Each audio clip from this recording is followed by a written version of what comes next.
Welcome to another in the series, The Sip and the Chat.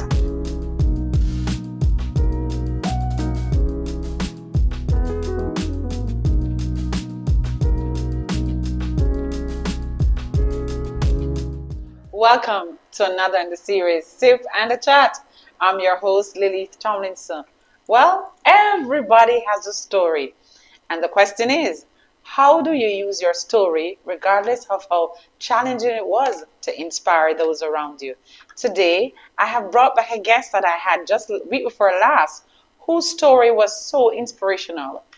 Miss Rosie Malcom Douglas, right? She told us about how it was that she received 14 stabs from somebody she actually knew over a simple conflict. She got 4 stabs in her head, one a little bit above her spine, and a few others on different areas of her body. And the question that I had reflecting on her story, as she would use it to just impact the lives of so many persons, is how do you come back from your setback? When you have something that is considered very traumatic that has happened to you in your life? Do you treat unforgiveness? How do you move on to look at such a person and to let them know that the love of the Lord still resides inside your heart? And so today I want to welcome back Miss Malcom Douglas. Am I saying it correctly? Yes. All right. Okay. I want to welcome you back to the show. Just give us in a nutshell what exactly happened to you. So for those viewers who are joining us today for the first time and missed the last episode, not the last one, the one before, tell us what happened. Well, I'm a survivor of 14 stab. I go death road and come back. I actually see that because even with the doctor, they were in a maze that I'm a survivor of 14 stab. So I'm alive to tell the story how I have overcome. And that is so profound as well, because we know that there are so many people, one stab it was, that cut their lives. But today we have Miss Rosie, who is indeed a testimony that not just about surviving that episode, but surviving the experience itself. I want you to talk to us about, as we commence this discussion today, how were you able to really forgive such a person? How was I able to forgive? One, it's all about the influence that I had around me, fasting and prayer, and speaking to persons who can help motivate me and elevate me. It was not easy, but by the grace of God, I've get there.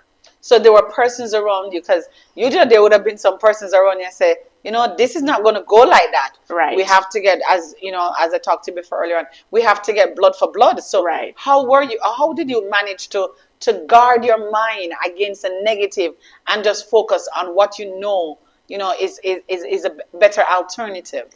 Well, how do I guard my mind? As I said, there's always someone. Either they send a message, they call my phone, or they come visit me, especially when I go to church. There's always someone trying to encourage me. And there is more positive encouragement than the negative. Mm-hmm. So God always puts someone in between that little space to encourage me. As we talk about that, we talk about unforgiveness. But do you think it's always easy to come back from your setbacks? Because you could have just feel like, boy, life has been unfair to you. How do you come back from your setbacks? It is not easy. It takes time. And the time can be days, weeks, months, year.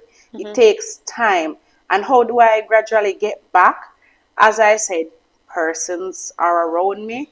I read a lot. Sometimes I prayed. And it all depends on the influence that you have around you. It is not easy, but it all depends on your little company. Because they have a saying, said, show me a company, I tell you who you are. So it all depends on who you have around you and the influence around you. I hear you, Miss Rosie. But isn't there a time in this ordeal when you really felt that, listen, revenge? Yes, I do. Yes. Because I know it sounds very utopic and it sounds excellent that you're saying that, because of the love of God and so. But is there a time, even though you were a believer at the time, that you just felt like, this is not going to go like that? Yes, there's a time when I actually feel like said, hey, this was not going to go like that. I remember on the bed planning, but sometimes there always a ram in the ticket. Because, I was planning, and little bit I know, in my planning, there was somebody on the other side hearing me. And based on how she talked to me, it kind of melts my heart a bit. So it kind of shifts my mind. So it wasn't easy, but we have to still try and pull through. You said something that I found so inspiring, right? That you said that when now that you have so are you saying to me that this one for the first sake of our audience? Are you saying to me that you have forgiven this person? Yes, I have. And you say that so empathetically. Yes, yes, yes, yes, I And you have. say it with a Yes, smile. I say it with a smile, and I say it without a shadow of a doubt. Yes, I have forgiven her. How I know that I've forgiven her? One, when I used to see her, I used to have that anger. My heart used to range. My heart used to like pudum budum budum. But yeah, but You now have that seeing, extra beat. yes, and I feel like when I see the person, I feel like I want to grab her, and especially when I see things that belong to her, it was like tempting to damage whatever belonged to her. Because you're thinking about all of the things All that the she has things, done to yes. And you. despite when I remember, despite looking at her at court, telling her that forgive her, and the attitude and the old setting, that everything that I give, yes, it raged in me that I would want to do her back things. But when I prayed and I fast, it wasn't easy because I was battering with it. When I pray and I fast, now when I see her, I can smile. My heart is not puffed up anymore. I don't have that anger, or I don't feel like I want to grab her. So that is one of the way I know that I've forgiven her. I feel free and I feel light. So if I'm hearing you correctly, Rosie, you're saying to us that forgiveness is a process. Yes, it is a process. Right. And we shouldn't be hard on ourselves if something has occurred today and tomorrow we're still bitter. Yeah. And it doesn't matter how much, whoever we are, it really takes a process. Right. But if I'm hearing you correctly, if you stick to the process, there is a freedom. Right. There is a liberation Right. that comes when you let it go. Right. And when you let it go, it is not only physically, it is spiritually, and it's also emotionally, because it is not when you forgive and let go, it is not going to be in your mind anymore. It is not going to be in, I say, when I see her, I want to grab her anymore. No. So forgiveness is a process, and it's also free you wholeheartedly, mind, body, and soul. So one of the things I remember hearing someone say is that unforgiveness is like you have locked yourself in a cage. Right. And the person is walking freely around. And we say to persons today, as we're here on Sip and Chat, that it is so important to understand who is important in this situation. Right. You are important because the person who has hurt you has moved on. Right. And isn't even thinking about any remorse. Right. Any remorse at all. And you have to be carrying this weight time after time. So one of the things I want to look at today is how to come back from setbacks in life. Everybody has a story. Some stories have one episode. Right. Some stories have 3. Some persons have new books too. That's it. Yeah. But I want to use this quote, and it says that the quality of life depends not on whether or not you have had conflicts. Conflicts are real. Yes. You're gonna have conflicts at school, conflict at the workplace. You know, you got a you can get a promotion and somebody vex with you. Yeah. It's not, you get yourself the promotion, and they don't. So when you're working hard and you're coming to work every day and everything is, you're going the extra mile, but and you're friends until the day that you get that promotion. Right. Yeah. So conflicts can happen at school, conflicts can happen at work, conflicts at church. Right. And also in the community at large. Right. Some persons can be upset with people because they didn't get the lead on the choir. That's it. But the Bible teaches of a way how to manage our discord or dissent with people. What does it say if you have an issue with your brother? What should we do? Well, the Bible said if you have an issue with with your brother, when you take a gift to the altar, leave your gift at the altar. Go and find that brother and make it up with the brother.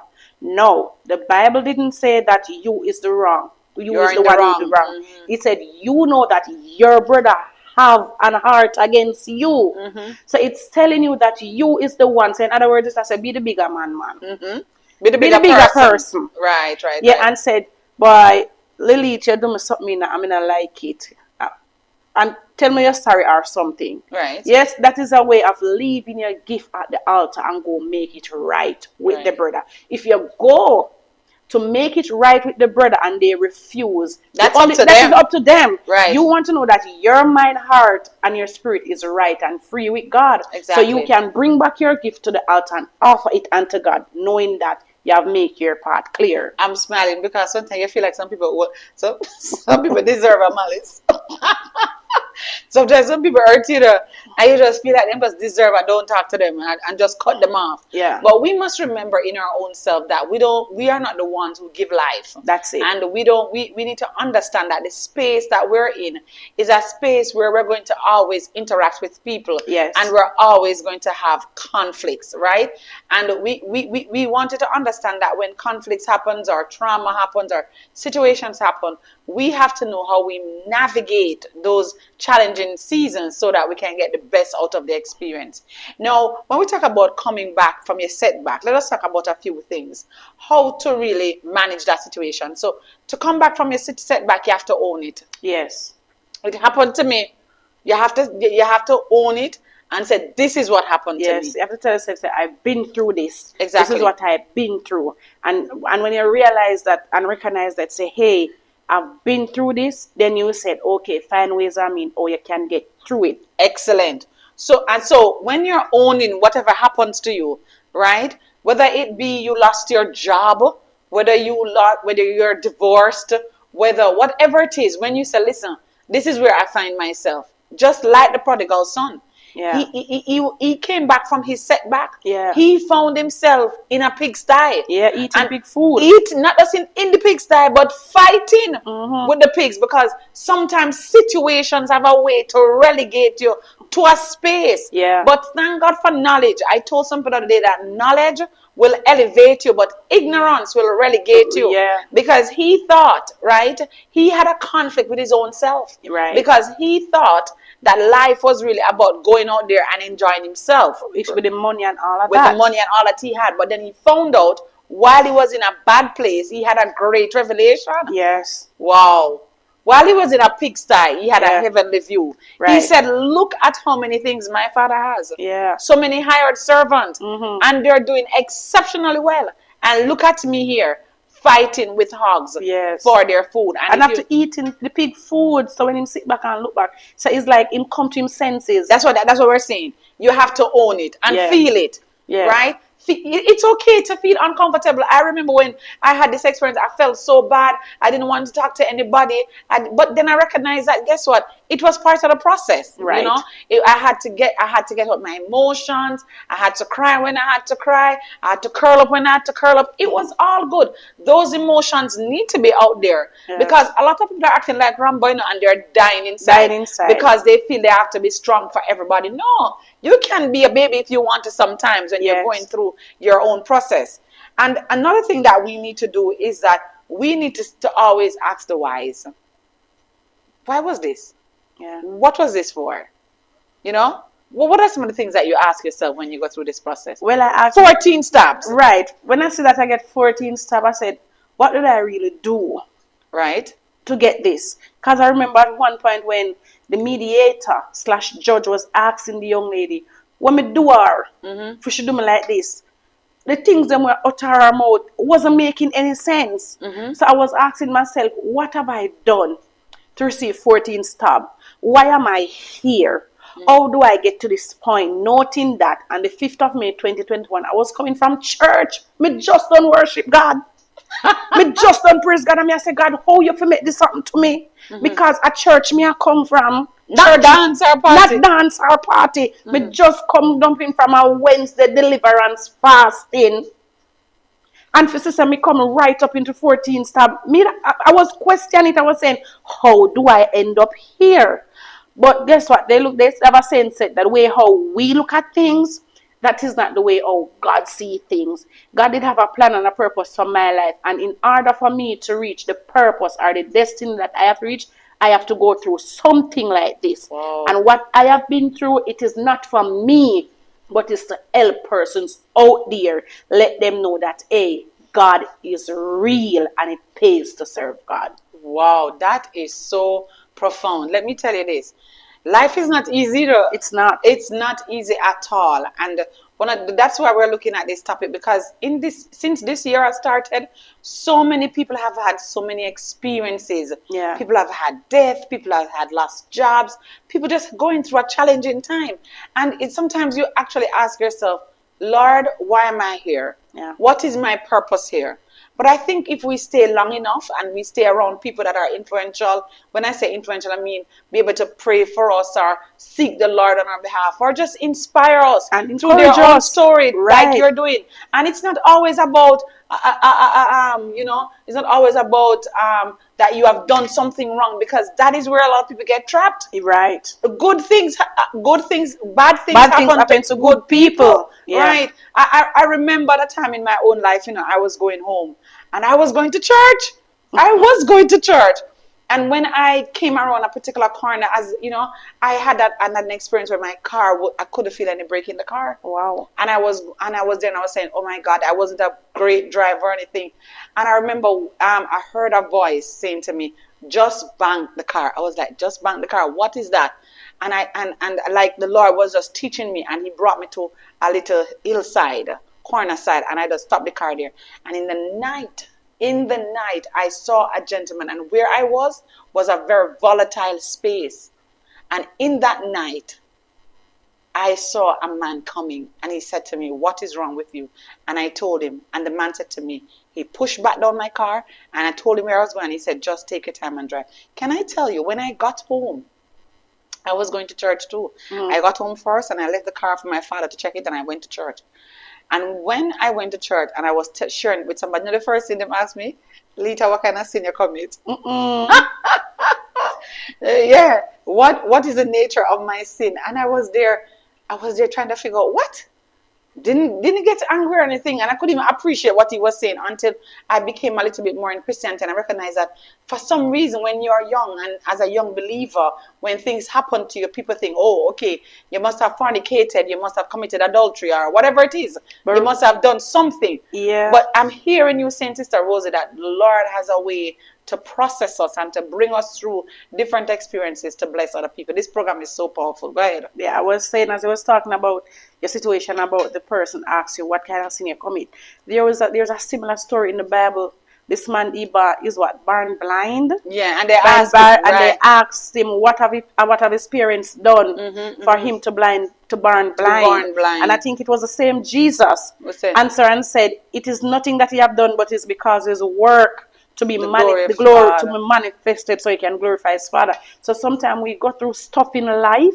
It is nothing that we have been through as child of God, but it's to bring out the glory for God, to get him glory out of it. Yeah, one of the things that we find though is that sometimes as we think about different things that happen to us in life, and I think why I'm happy that you're on the show is that you're sharing your experiences with people, and at the heart, the very core of your story, of what was a setback, is this whole matter of forgiveness. Right. And a lot of people say, as long as me live, and because they hurt us so much, I would never forgive. And so that's what we really want to bring home today on the program, that hey, people have setbacks. And some of those setbacks are as a direct result of people hurting you. Right. But you can use those setbacks as pillars to move to your next level. You know what I'm remembering? I don't know if you know the story about the horse who had an impediment, like something was wrong with him. And they threw him in a pit for him to die. And the pit that he was thrown in, the story said that while he was in the pit, somebody wanted the pit, and they were using the pit now for a garbage area. So they kept pouring garbage into the hole. So as they poured garbage into the hole, the horse that they put to die, he would stamp on that garbage. And as they threw in the garbage, he used the garbage to make a little elevate until over time he was able to walk out of that pit. Yeah. They dropped him in to die, but he was able to walk out. And so it is sometimes that people leave us and think, oh, nothing good now come out of us. This is one and so on. But if we are able to use our negative, that's what it says. The quality of life depends not on the fact that we're not going to have conflicts, we're not going to have challenges, but it is how we use those challenges as stepping stones to inspire other people. Everybody has a story. Yeah. Bethany Hamilton, she was bitten by a shark. That was her story, and she came back from her story and she started sailing again. Then we have Muhammad Ali. He had a story too. He came back. Then we had Thomas Edison, so much setback trying to get this light bulb together, but he came back from that setback. And today, I want you to encourage somebody today just how to come back from their setback. You, whatever it is in life that you're doing, just encourage somebody today. I want to encourage you out there, my viewers, my listeners. Whatever your setback is today, it might be a marital problem, it can be a workplace problem, it can be children problem, community conflict, whatever the situation is. As I said, when you're in the situation, it is not going to be easy, but use it as a stepping stone. Use it as a stepping stone. You might think it is hard, but there's a song that said, trust and obey. So once you tell yourself that you trust God, He always make a way when to you and I, we seems like there is no way. So once you tell yourself, say, hey, I'm not staying in this situation. They also saying life and death is in the power of your tongue. So despite the situation that you're in, speak life. No matter how it seems dead, no matter how it seems dry, long, and lonely, speak life. And the words of your mouth and the faith that you have in God will make your situation be a brighter one for you. I could be dead and gone from 14 stab. But God has saved me today for a reason, and He has called me and chose me for such a time of this. And I don't think God has saved me for 14 stabs for me to sit down here just like that. I have to use it as a stepping stone to move forward, which I'm doing. And also it is taking me to my next level. I don't know what God is doing, but He's doing something. So if He's up to something for me, He's up to something for you. Love you much. I had to take a sip, right? Because I'm also been remembering that you said in our conversation outside that even from you were a little girl. Talk to us about that. While I was a little girl, this Bishop Dr. Lily Tomlinson, the same one here, we're at the same Caribbean Lighthouse, 28 Uptown Road. God used her. How many years ago this is? It's a lot. I can't even remember. It was a lot of years. I'm just being made aware of this after this episode. Yes, right? It's a lot of years. God used her to prophesy over my life, to tell me that God is going to use me. And there is work in the kingdom of God to be done. So you see, when purpose is on your life, and when the devil says, hey, when you're truly saying God, He will try to take you out, because He know that when you're coming to tear down His kingdom. And let me tell you, I'm at a place where I'm not looking back, and I'm not going back. I'm moving forward, because I am a warrior for God. I'm going to mash down Satan's kingdom, so the devil couldn't kill me. But God did have used Dr. Lily Tomlinson to prophesy it in my life when I'm a young girl, and see where I'm here today. So He couldn't kill me. Well, I was never aware of this, but I'm telling you, since we have been doing this episode, we have had some unusual experiences. But I want to say to somebody out there, I don't care who you are. I don't care what was your yesterday. I don't know what was your ordeal, but you can come back from your setback. And as you're coming back, you have to learn to let go of yesterday. Yes. If you are carrying all the baggages from yesterday, you're going to enter your today overweight. And then you're not going to be able to embrace your tomorrow, because there's too many things blocking your vision. I know it's hard, but sometimes you have to prop up yourselves through positive communication, positive people, and get back on your feet again. A lot of times we feel that, boy, life is not worth living. I must have been a mistake. Nobody loves me. Nobody cares for me. But you're here for a purpose. And in this season, when we have so many conflicts around, conflicts in schools, conflicts at home, conflicts all over, we want persons to know that whatever your story is, you have the right to talk your story too. Because I mean, I'm sure many persons are being blessed by your story, and a lot of times we don't want to share because we feel embarrassed. Right. But guess what? It is true. It is true. Things like these, right, that people are able to gain strength, right, and morph. Like those Power Rangers. Yes. They can morph back into who they're supposed to be, or better than they were supposed to be. And you said something to me in the pre-interview that I found very interesting, that when we think about even coming back from your setback, sometimes some of these setbacks are a result of conflict. Right? And a lot of people don't like to feel this. And once there is a this, what happens? Well, when person feel like they diss them, they feel like they say, hey, them have to diss back the person, or because you draw my blood, I have to draw your blood. No. There are other ways and means to resolve it. Find someone. There must be a pastor, a mediator, JP, a right? mediator, somebody that you can talk to. Walk away. Yes. But we said something too. We said something, Sister Rosie. We said sometimes when you walk away, people think that you're soft. Yeah, people will think that you're soft. But let me tell you, you run today, you will live to fight tomorrow. Excellent, excellent, excellent. I'm just enjoying this conversation now because when I think about everything, I'm saying, look at God. Look at the grace of God. You know, the song that says, His grace and mercy brought me through. Okay. I'm living this moment because of you. As we wrap up, is just say something to somebody out there who's saying, this, my life, they're saying their own life doesn't mean anything because of so many things that happened to them. Just talk to them in 2 lines. Well, I want to say something to you all that we're saying that your life doesn't have any meaning. Yes, it have meaning. The walls might look caving in now.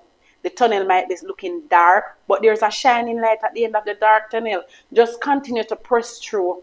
Continue to press. You might feel in like that, hey, you can't make it, but continue to press. Never to give up on yourself. Because at the time you're about to give up, that is the time your breakthrough is about to come. So continue press and trust God.